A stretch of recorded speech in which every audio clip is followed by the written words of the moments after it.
As a person with a very deep voice, I'm hired all the time for advertising campaigns. But a deep voice doesn't sell B2B, and advertising on the wrong platform doesn't sell B2B either. That's why if you're a B2B marketer, you should use LinkedIn ads. LinkedIn has the targeting capabilities to help you reach the world's largest professional audience. That's right, over 70 million decision makers all in one place. All the big wigs, then medium wigs, also small wigs who are on the path to becoming big wigs. Okay, that's enough about wigs. LinkedIn ads allows you to focus on getting your B2B message to the right people. So, does that mean you should use ads on LinkedIn instead of hiring me, the man with the deepest voice in the world? Yes. Yes, it does. Get started today and see why LinkedIn is the place to be to be. We'll even give you a $100 credit on your next campaign. Go to linkedin.com/results to claim your credit. That's linkedin.com/results. Terms and conditions apply. Today on What the Hack, join us as we unravel the mysteries of deception and the subconscious tendencies that make us all vulnerable. We talk to Dr. Daniel Simons, co-author of a new book called Nobody's Fool, to learn why we get scammed. And learn how to stay safe by thinking the way a scammer thinks. So welcome to What the Hack, a show about hackers, scammers, and the people they go after. I'm Adam Levin. I'm Beau Friedlander. And I'm Travis Taylor.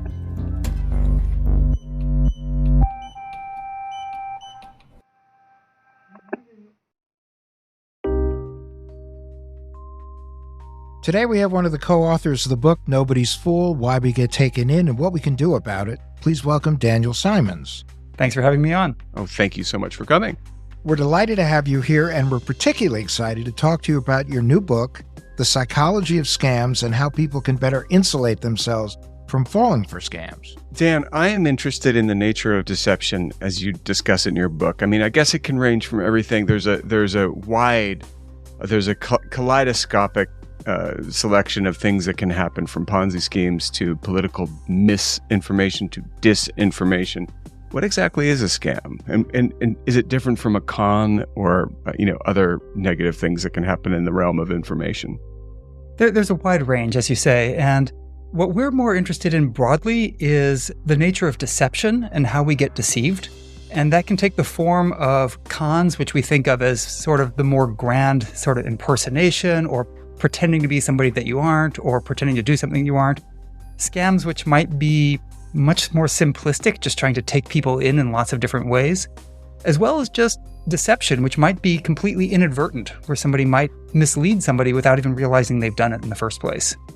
So I view cons as kind of a combination of scams that last over a long time, that are much more complex. Okay, so but what's the most common thing that you come across in Nobody's Fool? What do you really, what am I going to walk away and say, okay, I really understand blank? Okay, so I think there's a key principle that we are trying to get at in this book that we think is missed by a lot of the other coverage of scams, cons, deception, which is that the vast majority of the movies and podcasts and stories and articles about scams focus on the dynamics of the scam itself, right? So if you watch a con movie, you are following the action almost as if you're watching a narrative and a storyline, and you know from the outset what it is. What we're trying to do is gather information about deception in a wide range of contexts to see if there's any commonalities about the people who fall for it, not just in their personality, but in terms of their thinking and how they think about scams. So I think if there's one big point here, it's that it's really easy to look at a scam from the outside and say, yeah, the person who fell for it, they were gullible, they didn't spot the red flags they should have. But in reality, we all can be targeted because all forms of deception take advantage of how we think and reason by default in naturally good ways. So I think one thing that we try and focus on is what is it that leads us to be deceived, by looking at commonalities across many forms of deception, as opposed to going into depth and looking at why somebody fell for a particular scam. So is there a particular kind of person who falls for things like this? Well, it's a good question. There's certainly going to be a range of skepticism versus sort of openness or willingness to believe things, right? And some people are going to be more willing to fall for things than others, or more willing to accept as true something that's not. But I think one of the key insights here is that we all can be targeted by scams and cons, more often by scams and just deception. we all can be targeted if they happen to tap into the sorts of things we're interested in or that we want. So any of us can recognize something is too good to be true if it's kind of implausible to us. But all of us can also find something to be just good enough to be plausible if it's framed correctly. So what I'm hearing is there is no like this. There are a panoply of situations, and depending on where you are in your day or your life, you may or may not be susceptible. Exactly. I mean, most people, for example, are not going to respond to an email from a Nigerian prince promising a share of their inheritance. Right. Most people won't. Some people will. I always do. No.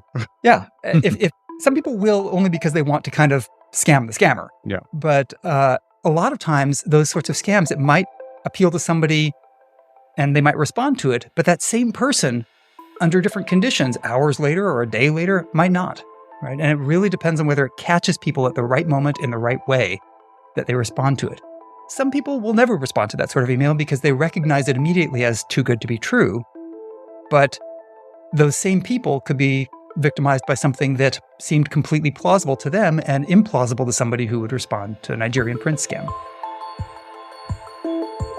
In terms of the research for the book, I'm wondering what surprised you the most? For me, it was how consistent across all of these forms of deception over thousands of years, right? Everything from the Trojan horse on up, that they all rely on a small set of principles, right, that are pretty consistent. So I think that's a positive, right? It means that if we can understand how these sorts of deceptions take advantage of the way we think and the way we reason and the kinds of information we find appealing, then as new variants of these things emerge, we'll be able to better spot those consistencies, right? So I think that's something that for me was a bit surprising how well it holds together when you look across everything from art forgeries to chess cheaters, that they all kind of rely on a similar set of tactics. And the big ones, like the long-running sort of scams and cons, rely on a lot of them, whereas other sorts of deception might just rely on one or two at a time. Now, are we talking about hope, despair, love, all the Shakespearean and or Greek tragedy type stuff, or what are we talking about? I think hopes and wishes and fears have to underlie most of these sorts of things. They put us in the right mindset to be targeted. But what we're talking about more is what leads us to say, yeah, that's appealing. Yes, I'm going to believe that, and not ask another question or check it out.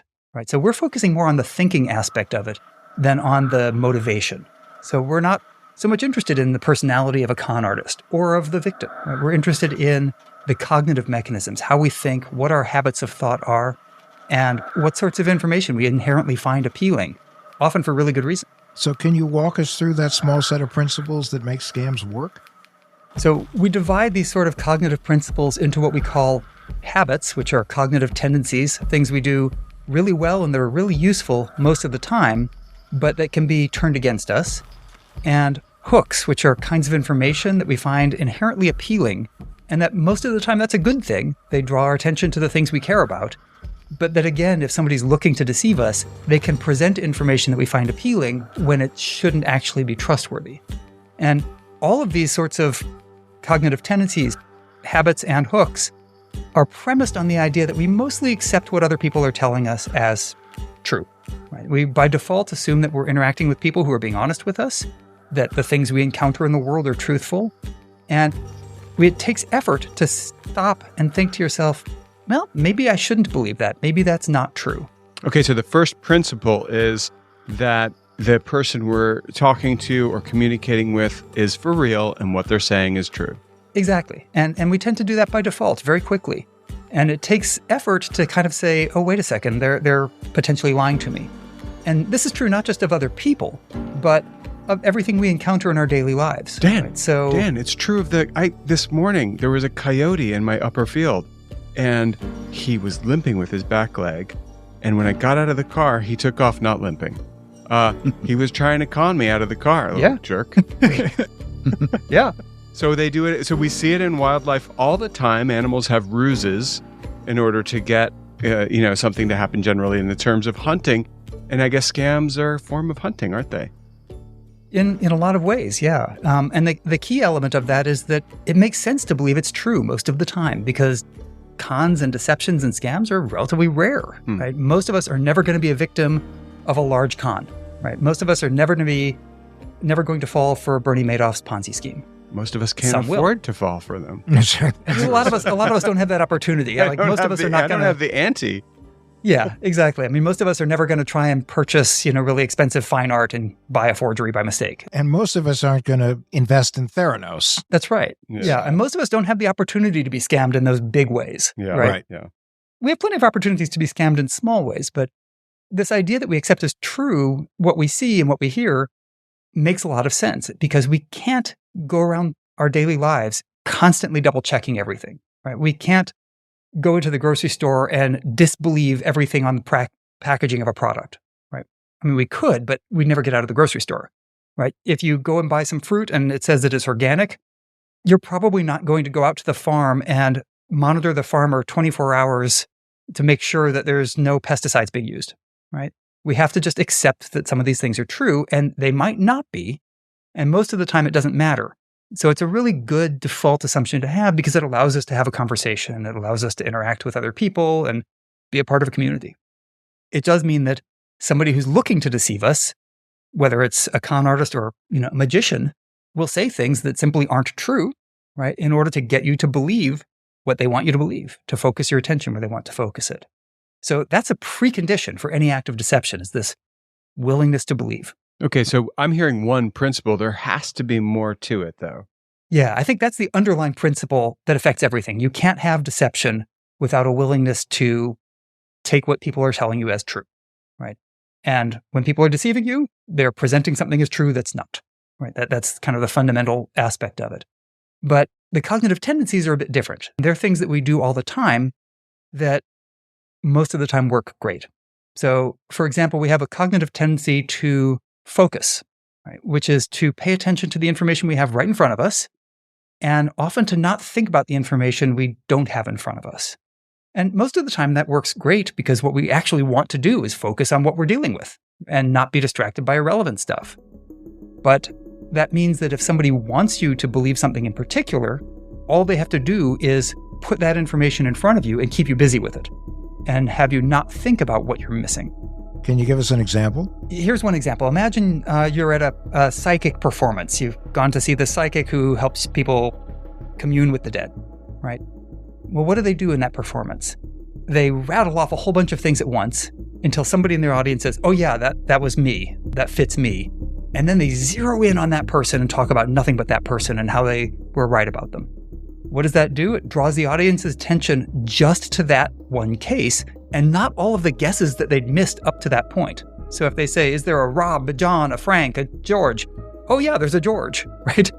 That's all they focus on at that point, right? And it's a great tactic. And magicians essentially do this all the time, right? They're directing your attention. So a lot of magic works by misdirection. Well, that's really just focus, right? They're focusing your attention on one thing and you're not being asked about anything else, right? And you don't think about those other things.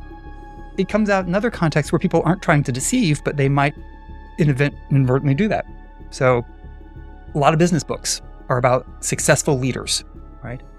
Well, what are those books going to talk about? They're going to talk about all of the things that preceded that person's success, right? And all of the things that they do as a successful person.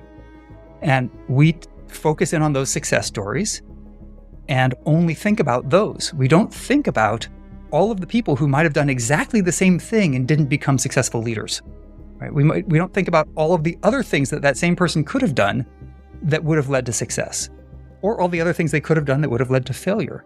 We don't think about the information we don't have. We only think about that set of successful things, and we don't stop to ask, hey, did those things have anything to do with why they were successful, or were they just lucky? They could be lucky, or they could have done some homework and picked something or represented themselves in a way that makes someone more likely to be deceived. One of the hooks that we talk about is the hook of familiarity. And having a familiar name, having something we've encountered before, makes us somewhat more trusting of it, right? And most of the time, that's a great thing, because most of the time the people we're really familiar with are people we have known for a while. We've grown to trust and rely on them because they haven't mistreated us in the past. But these days, what counts as familiar, what counts as a close friend, might be somebody you've never met before. right? It might be somebody you just know on social media and have interacted with virtually, and you've never actually met them or interacted with them in person. And that can lead to a lot of problems. I'm sure you've encountered a lot of romance scams. The victims of those romance scams have never actually met the person that they have been in a long relationship with. It's only been virtual, right? And the person might not look or be anything like what they think they are because they gradually build up this sense of familiarity, which leads to a sense of trust.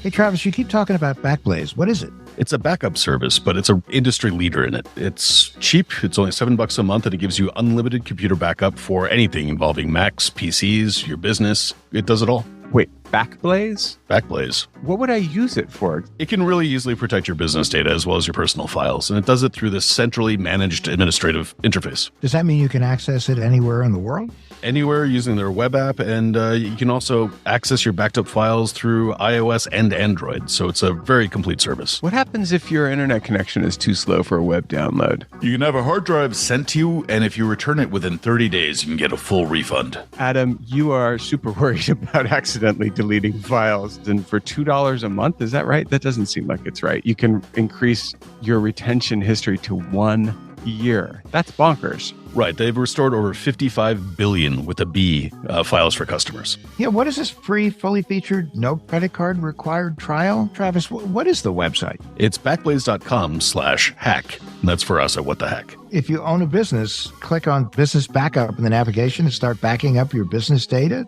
Yeah, and I'm not the only one who's a total fanboy for this. The New York Times recommended it, Inc., Macworld, PC World, LifeWire, Wired, really all the major technology review websites and publications out there are all pretty much in agreement that it is a really solid service at a great price point. Receive a fully featured 15-day, no credit card required free trial. Visit backblaze.com/hack, and they'll know you came from What the Heck, I'm guessing, and that will help you continue to support this show, which we know you love. Start protecting yourself from potential bad times. Start today. $7 a month. No gimmicks, no add-ons or gotchas. That's pretty cool. For a 15-day, no credit card required free trial, sign up at backblaze.com/hack. That's backblaze.com/HACK. As a person with a very deep voice, I'm hired all the time for advertising campaigns. But a deep voice doesn't sell B2B, and advertising on the wrong platform doesn't sell B2B either. That's why if you're a B2B marketer, you should use LinkedIn ads. LinkedIn has the targeting capabilities to help you reach the world's largest professional audience. That's right, over 70 million decision makers all in one place. All the big wigs, then medium wigs, also small wigs who are on the path to becoming big wigs. Okay, that's enough about wigs. LinkedIn ads allows you to focus on getting your B2B message to the right people. So, does that mean you should use ads on LinkedIn instead of hiring me, the man with the deepest voice in the world? Yes. Yes, it does. Get started today and see why LinkedIn is the place to be to be. We'll even give you a $100 credit on your next campaign. Go to linkedin.com/results to claim your credit. That's linkedin.com/results. Terms and conditions apply. So in your book, you talk about what's called the possibility grid. And I thought that was fascinating. Can you tell our listeners a little bit about that? Yeah, so this is a tool that's designed to just help us realize when we're focusing and not thinking about missing information, right? So the possibility grid's a simple idea. It just takes a little effort to implement for yourself. So imagine a 2x2 grid, right? So we can use psychic predictions since we've already talked a little bit about psychics. The top row would be predictions that the psychic made, and then the top left column would be predictions that were true, right? So the psychic predicted that, the psychic predicted that there would be a hurricane that would hit Miami in this year. Right. And it did, right? So that's the top left cell of that grid, the top left box. That's the one we tend to focus all of our attention on. That's the one with the success stories of a successful leader, right? The activities of a successful leader. But you can also look at what are the predictions that psychic made that didn't come true, that a hurricane would hit Galveston. We need to know how many of those also failed, or also those failed stories, those cases where they predicted something that didn't come true, we need to know about those in order to know whether they're any good at making predictions. We also need to know about the things that they didn't predict that did come true. And there's a great project out of Australia, Richard Saunders helped lead this, where they cataloged a whole bunch of world events, everything from the Indonesian tsunami to 9/11 to a whole bunch of international world events that you'd think if psychics were able to predict the future, they should predict. They then looked at all of the prominent psychics in the Australia area, in the media, in television, YouTube, and looked to see if any of them actually predicted those things. And it turns out, no, they hadn't. Right. So those are the ones that would go in that bottom row of predictions that weren't made, but things that actually happened. And then there's all the predictions that weren't made and that didn't happen, right, which we just don't know about. Right. So if you want to understand whether or not the information you have is complete, you have to look at all four cells. And the idea of the possibility grid is not to necessarily make you kind of calculate all the numbers and figure out all those details. We can't do that for anything most of the time. But what you can do is say, okay, all I've got are things that are success stories. What about the people who did the same thing and failed? What about people who did something different and succeeded?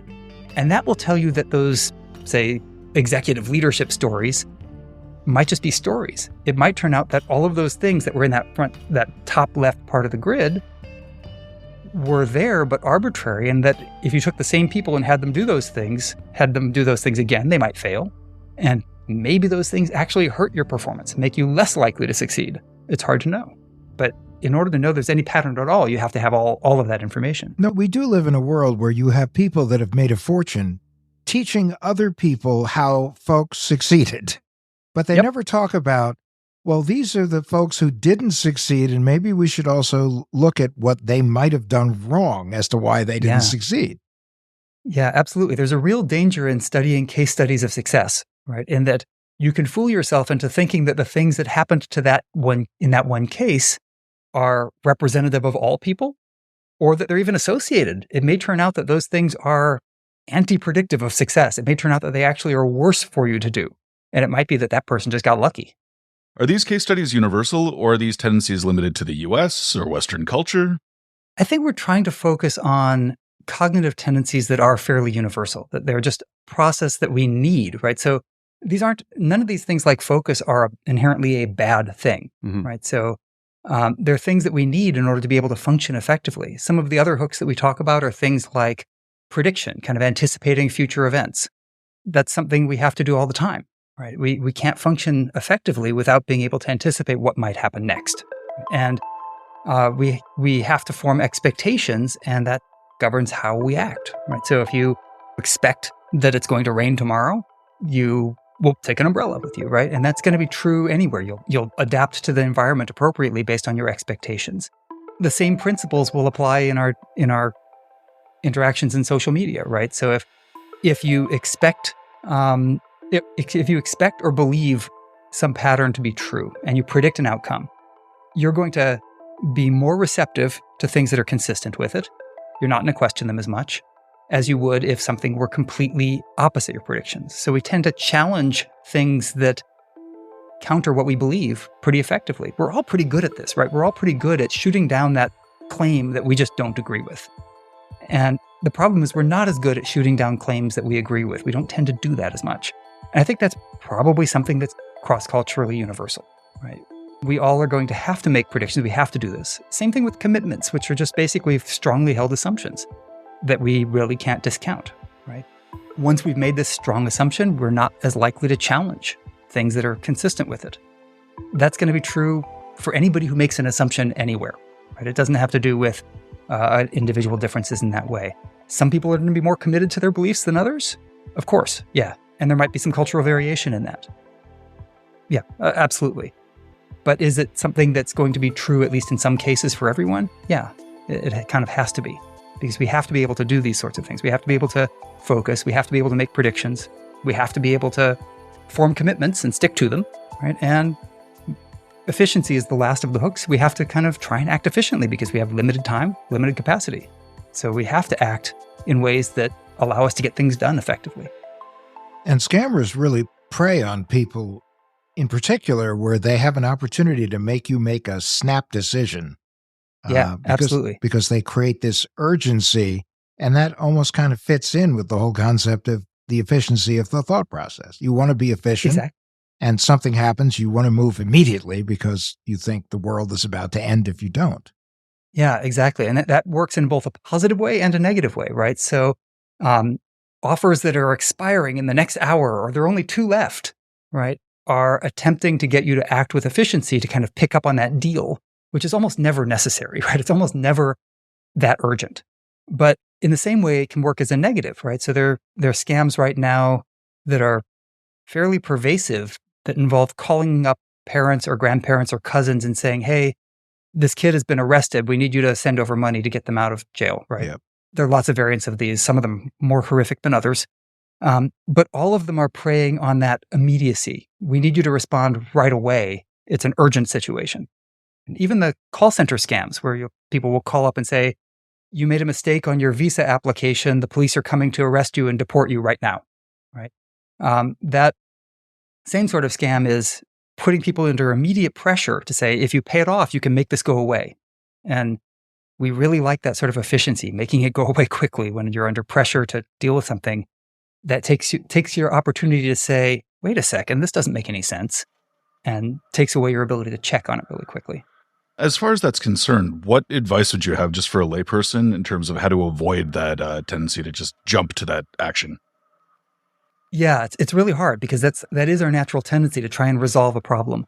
And one thing that I think helps is seeing a whole bunch of examples of how that sort of time pressure works in settings ranging from terrible to completely innocuous, right? So magicians use that all the time, right? They put you under pressure to make a decision right then, and you don't think about it when you're doing it, and that forces you to not think about the other things they're trying to hide from you. Anything where it's kind of a rapid decision, which you have to decide on this right now, almost never the case that you need to decide on something right now. For things as specific as the sort of call center scams or the kidnapping or your kids in jail, bail scams, there are a couple of things you can do, and the best way I think to handle those is to make sure that you put yourself in a situation where you can counteract that time pressure quickly. And one of the things that we do is kind of like what growing up I had with my family, which was when there was a big scare about stranger kidnappings. We all had a family passphrase so that if somebody came up to you in a car and said, hey, your mom asked me to take you home, you could give them the passphrase. And if they didn't ask for the passphrase and if they didn't know it, you run, right? Right. Same principle applies, right? Scams really haven't changed all that much. If you have a family passphrase and somebody calls you up and says, hey, your cousin's been been arrested or your kid's been arrested, what's the passphrase? And they'll try and dodge that and get away with it, but it's a way of getting out of that scam and getting rid of the time pressure preemptively, right? Being aware of what you could have happen to you. But that's a really specific solution to a specific kind of problem. I think the bigger thing is just to recognize that time pressure almost always is a bad thing, right? When somebody's putting you in time pressure, it's almost always a sign that you don't want to rush. So being able to stop and say, okay, wait a second, I need to think about this a little longer, is a good move to make. Asking a couple of additional questions can really make a difference there. So how do you strike a balance between trust and skepticism? Because if you trust too much, you're in trouble. If you're too skeptical, you have no light. So yeah, exactly. And I think that's one danger that I think you commonly see among people who are kind of contrarian is that, well, I'm a skeptic, I'm a contrarian, I'll never fall for any of this. And it's like, well, no, that's not true either. If somebody targets your skepticism, you could absolutely fall for it. There are probably good fake skeptic organizations out there catering to people who believe they're skeptics, right? But we can't be skeptical of everything all the time or we'd never get anywhere. We have to be able to trust other people. And I think, again, it's important to keep in mind how rare big cons are, how common probably small forms of deception. And those small forms of deception, most of the time, don't matter enough to most of us to worry about them. So, for example, if a grocery store happens to scan prices slightly higher than they were marked on the shelves, for some people, that really matters, and they have to check every penny that they're spending. But if you can afford to lose a couple of dollars here and there when you go grocery shopping, it's probably not worth your effort to cross-check every receipt against every price in the store, because that form of deception just isn't that big a deal. But if you are investing your retirement, it probably does make sense to double check, especially if you're planning on investing your retirement with a money manager who reaches out to you. It probably makes sense to check them out really thoroughly. And I think there's some ways you can kind of think about this, thinking about the big risks are going to be for things that are relatively unregulated, right? So if you're making decisions about things that are relatively unregulated and involve the potential for identity theft or large amounts of money. And those are cases where you can be extra cautious. If you're investing your retirement savings with a giant bank or Vanguard or something like that, those are fairly well-regulated industries. They've been around a long time. The odds that Vanguard is pulling a massive scam on the whole world is probably pretty low. You probably don't need to spend a lot of time checking out the company itself in that context. But if it's just a money manager who a friend of a friend recommended, you probably do want to check them out. And one thing that we found reading through scams in all of these fields is it's remarkable how often people who are pulling off scams and cons have done it before and been caught for it. They've actually often been convicted or charged civilly with scams and fraud, and then they pull it off again. There's a great example of this, a relatively recent example of this, of a Orlando art museum that had an exhibit of Basquiat paintings that had been provided to them. And the FBI relatively recently raided the museum and took all of the paintings because they suspected almost all of them, if not all of them, were forgeries. The Orlando Museum of Art fired its director after the FBI seized 25 possibly fake paintings on display. The paintings were said to be works of the late artist Jean-Michel Basquiat, but their authenticity is now in question. The New York Times reports a man who initially said he bought the paintings from Basquiat told federal agents he never met the painter. It's not the OMA's job to authenticate art. They came to us authenticated by the top specialists on Basquiat. FBI officials now plan to forensically examine the paintings. And the people who provided them to the museum claimed to have found them in a storage locker. So they were newly discovered and worked with the museum to have an exhibition. And they were planning on selling it for millions of dollars, right? Selling these paintings for millions of dollars. Possibly if the museum director had checked out the backgrounds of the people who were selling him the Basquiats, they might have been a little less likely to work with them because among the several of them, they had about 7 convictions and a couple of them for fraud. So this is not an unusual pattern. But that brings me to another wishy-washy part of this world, which is in the art world, for example. Yeah. It's a very thin line between a fraud and business as usual. So, when you look up somebody, let's say you look up a contractor, let's make it a little more run of the mill. You go online and you need some work done around your house. Now, chances are that at the moment you need that work done, you really need it done. So you're in a bit of a rush. You got some stress about it. Now, no one's available. That person's available. Oh my gosh, that person's available. Yeah. You look them up. And you see there's a couple of court dates in there that have been made the public record. And you think, and you ask them about them and they say, oh, that was just, people can be really unreasonable. That was one of those, that was an unreasonable person. You still might go for it. Yeah, you might if you're out of options. That's also a good example because what is the information you have in front of you? Right. You have the information of what they've done in the past, and they might tell you about all of their successful contracting projects, right? And you have the information about a couple of cases where people filed suit against them for not coming through. And what you should think about then is, what information do I not have? So one question you can ask is, how likely is it that somebody would actually follow through and sue somebody as opposed to just giving up on them and moving on in a court case? So the odds are good that if there are a couple of court cases, there are a lot more cases that didn't make it to court. Gotcha. So that's something to keep in mind. There might be a lot more cases where they did a great job too, but the ones you care about are the ones where people were upset enough to follow through. And the thing is, it's just like 3-card Monte or any other trick where I might say, Dan, yes, that woman sued me, but I will give you the number of 6 people who didn't sue me. Yeah. And, and exactly. you call them up and they're like, oh, Bo, he's great. And they're all people who are on the take.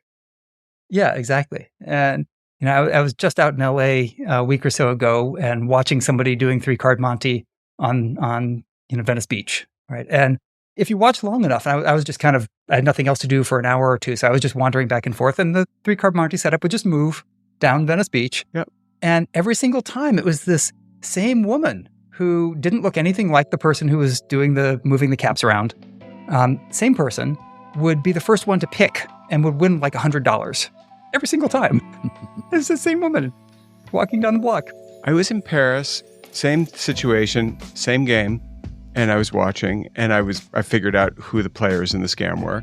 So I went over and I said, I totally know what's going on here. And without missing a beat, he showed me a knife. Mm-hmm. Yeah. and that was the end of the conversation. Yeah. I often feel that way too, but No, but I mean, but and that is part of it. Is like if the veil trembles and you look on the other side of it, be careful. Yeah. Sure.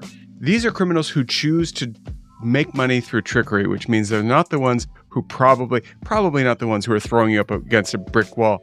But it's unreasonable to believe they don't know someone who will do that.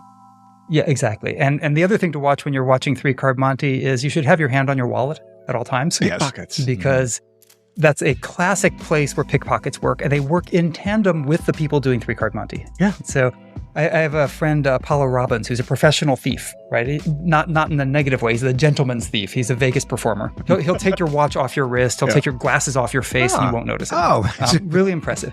But he carries a business card around, and sometimes if he sees people pulling this 3-card Monte, he has a fake wallet, and he'll position himself so that they'll try and take it, and they'll take it, and he'll hand them his business card. It says professional thief. Oh, that's funny.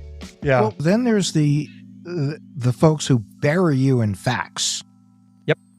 Because they figure that the more professional they sound, the more successful they sound, the more they can be very specific about what they're doing, the more you'll buy into it.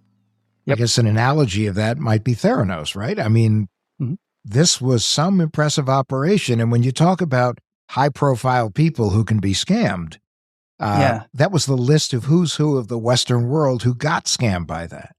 I think it's a fascinating case because it highlights, first of all, that highly successful people who might view themselves as very good critical thinkers were taken by that one, right? That board of directors had retired generals and admirals. It had a prominent secretary of state who were major leaders and world figures, right? And they were taken by it.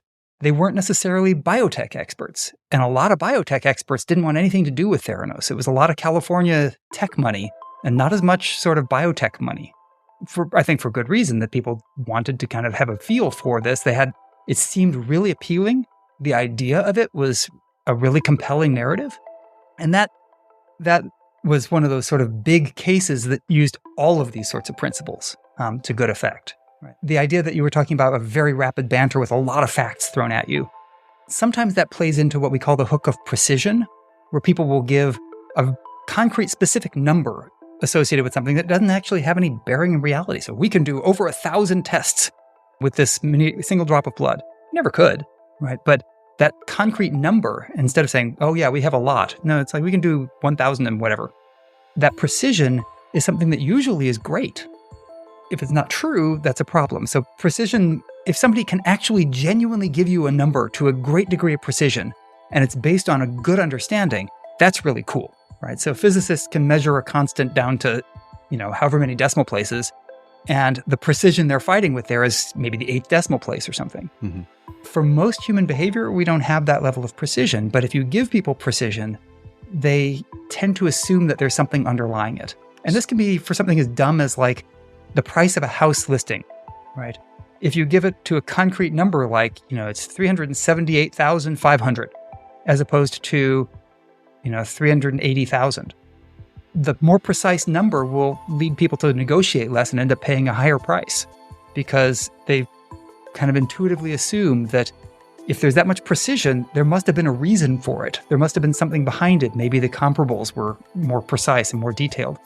And we don't tend to think about the way that that influences us, that we just jump right in and say, oh, that's precise, and it just keeps us from thinking about it more critically.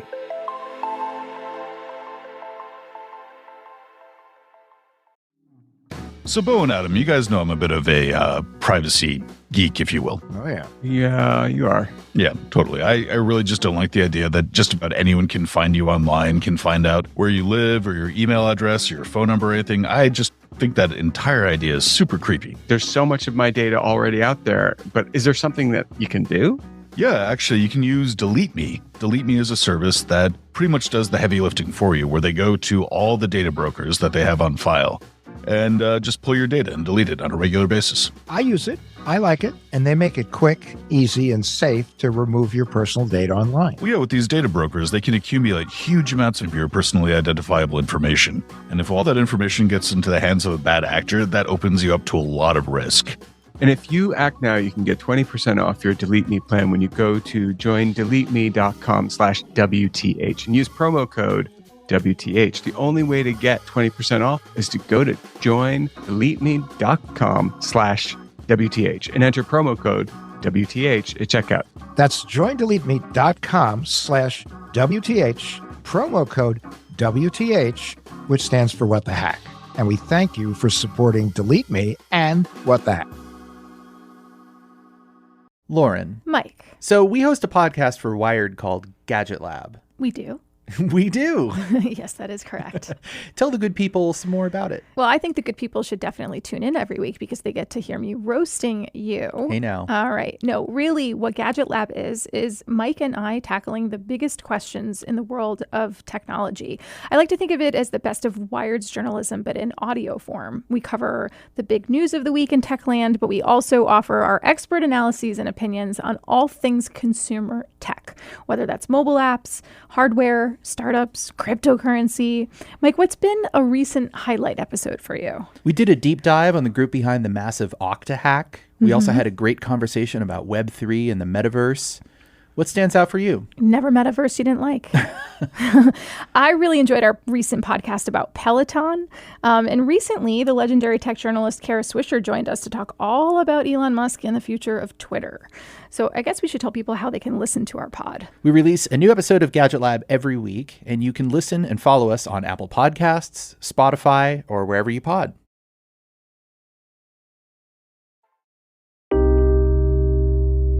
So just to zoom out here a little bit for our listeners, if they are considering playing 3-card Monty, which they shouldn't. Don't. Or if they're, Don't. Or if they're looking for a contractor, looking to buy a house or invest in some big new hot stock or something like that. Crypto. Yeah, don't. Yeah.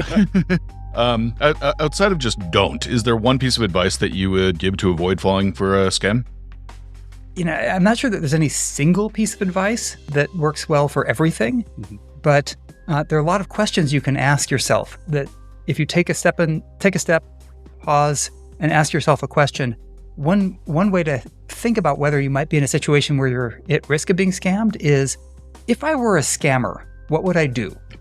Right? If I were a scammer trying to fool me, what would I do? Right? How would I do it? Yeah. And often if you ask that question, you'll realize I couldn't tell. Right? The things you'd come up with doing would be very similar to what was happening right then. And you wouldn't be able to tell if it was a scam or not because you're not thinking in the way that they would. So as soon as you start thinking the way a scammer would, then you realize what they might be up to. Right? So if somebody were hiring a contractor and say, okay, if I were a scamming contractor, if I were somebody who was trying to scam somebody, take their money and then not complete the work, what would I say and do? Well, I'd tell people all of my success stories. I would tell people to ignore the cases that were, negative cases and they were just disgruntled people. I'd say all of those sorts of things. And if they're saying all those sorts of things, it's like, okay, maybe these are red flags. Maybe they're not, but maybe they are. So that's one of my favorites. There are more subtle ones you can use that are simple in other contexts. One of my favorites is that really true? Just asking yourself, is that really true? And I think this is one of those things that can help us from accidentally sharing information that is not true, right? It can help us avoid spreading disinformation. Most of us don't want to spread disinformation. We don't want to mislead people, right? But we have a tendency to sort of share or forward things that align with our beliefs. So you get information that kind of aligns with your beliefs. It sounds kind of cool. It's like, oh yeah, I want to share that with all my friends. And you repost it. Just pausing for a second saying, is that really true? Mm-hmm. And if it weren't, how would I know? Can cause you to take a step before you share it with other people and potentially spread misinformation. So well, that's great advice. My daughter, who is at University of Michigan and studying neuroscience, so she's sort of in the bucket you would appreciate. Her favorite thing to say in the face of things that are patently false or perhaps a little squishy, she will say, but that's not true. And then if you continue, she'll say, yes, but that never happened. Yeah. And it works for like the high functioning Rain Man guy in Utah making the 7.6.1, whatever, return on your dough to a lot of things. I think that it comes down to, for me, hearing you talk today, what it comes down to is listening for the many different ways in which people say, how does that sound to you? And, you have to answer the question thoughtfully and say, that sounds like a scam to me. Yeah. I know there's no contractor available for 3 months, but I can do it next week. The only thing is you're going to have to, I need to know that you're actually down. So you're going to give me a $500 deposit. Yep. How does that sound? It sounds terrible. Get out of here. Yeah. So in other words, what you're saying is one of the greatest contributions that any of us can make to society is not to pass something along unless we feel comfortable that it's the real deal. And, and the real question is, can I tell that it's the real deal? Right. So if you're not sure, I think people are too quick to kind of share things because it's fun to share things and you get approval for sharing things and people like it, right? When you share something cool. And if it's just something cool, if it's just, a cat video or something, it's like, okay, fine. But if it's, something political or something about science or some radical claim, taking a second and saying, okay, is that really true? And how would I know? What would I need to know in order to know that that's true? Can stop a lot of stuff, right? So you get a crypto offer. Like, well, is that true? Well, I don't know. How would I know? What would I need to know in order to verify this? And I think we often don't think about how much information we really should have before forming an opinion, right? Before actually having an idea about whether something is worth doing or not. Crypto is one of those classic cases that taps into all of these sorts of hooks.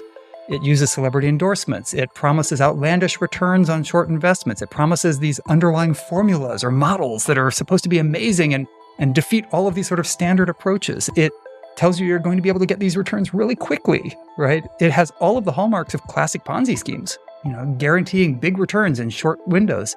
But how many of us actually understand how blockchain works? The math of it behind it? How many of us could actually explain one of those models to anybody? Now, I'm going to step in like the big bad scammer and say, you can listen to Dan. Sounds reasonable. Or you can make $100 in the next 10 minutes. So it's up to you. You listen to Dan, sounds reasonable, or you make $100 in the next 10 minutes. Totally up to you. Now listen, the $10 that you need to give me in order to make that $100 in the next 10 minutes isn't a very high price. And if I'm a scammer, you only lost $10. I'm going to get that $10, Dan. A lot of people will pay that $10. Yep. A lot of people also will play the lottery, even though they're never going to win it. Any parting words for us, Dan?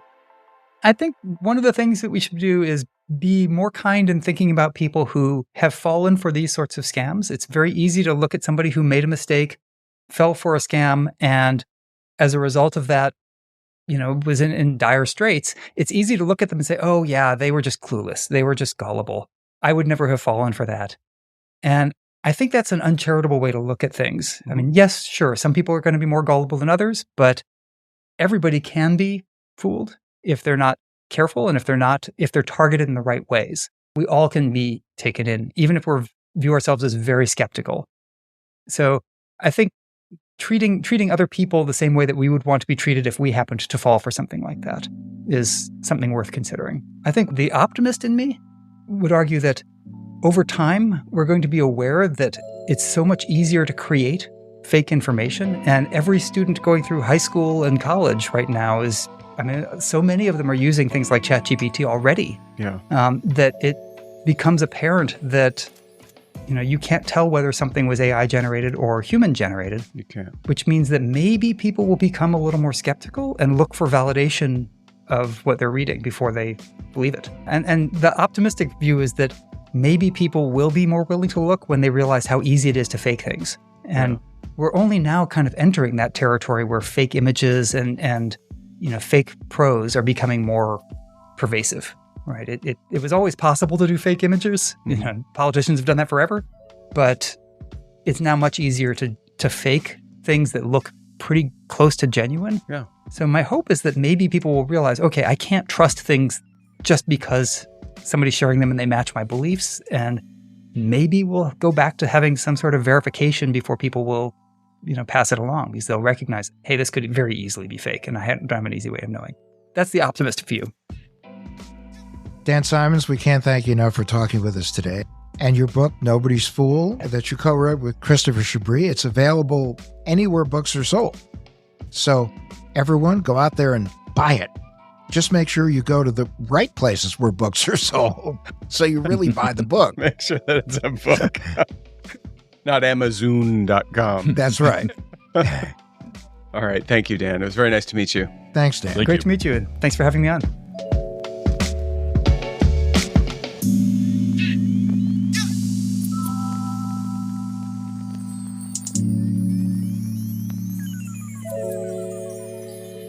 Now it's time for the Tin Foil Swan.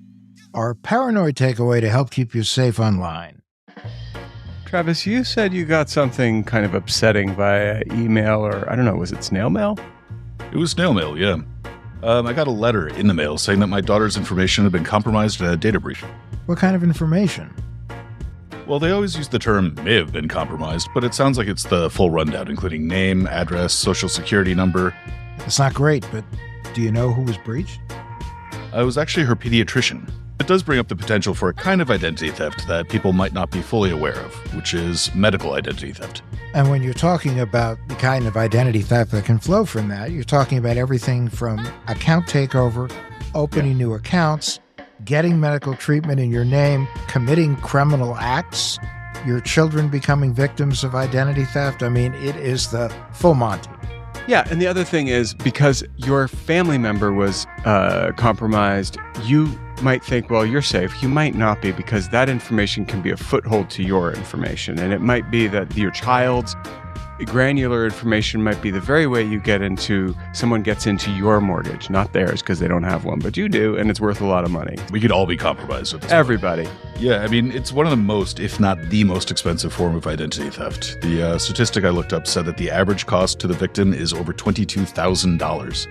Well, it's not just financial, though, because if somebody goes in and gets something fixed or checked or worked on or whatever you want to say, you could end up not being able to get that very same treatment because your insurer is going to be like, you just got, an appendectomy. You can't have two.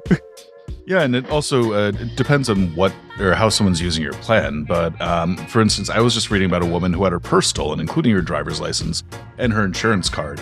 And she went through all the right steps. She canceled her credit card. She got no identification. But 2 years later, she was arrested because the thief in question used her medical plan to get over 1,700 opioid prescriptions. Listen, even if you have a different blood type showing up on your medical record, that simple, stupid little difference, it could kill you, unless you're a universal donor, I guess. So a lot can go wrong. And, doctors may not know that it's wrong. So you really have to take care of yourself here. Well, it goes back to what we talked about with David Maiman. Identity theft isn't just limited to your social security number anymore. Your driver's license, your medical card, anything connected to you can be used to commit identity crimes. All right. Okay, enough of the scare tactics here. What can people do? Well, the first thing is to protect your medical information, like your insurance number, as carefully as you would your social security number. Wait, fine, but that can be pretty hard. Unlike your social security card, you need to carry your driver's license and insurance information in case something happens, right? Yeah, totally. But monitor your healthcare too, and that of your kids or your other dependents in the same way you would check your credit. So my daughter's in elementary school, and if I happen to look up her records and find out that she has Vicodin prescriptions in her name, I'll know something's up. Yeah, but you should also, every time you get an explanation of benefit statements from your health insurer, look at it and make sure that the person who got that treatment, who had that appointment, was actually you. Right. And if you see something that was, in your name but you didn't get it, that's another kind of fraud. Absolutely. And if you have your wallet or purse stolen, ask your health insurer to provide a new account number in addition to a new card.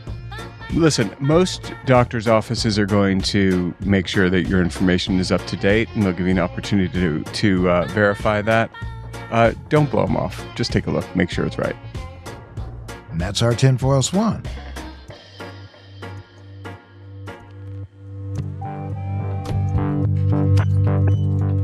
What the Hack with Adam Levin is a production of Loud Tree Media. You can find us online at adamlevin.com and on Instagram, Twitter, and Facebook at Adam K. Levin.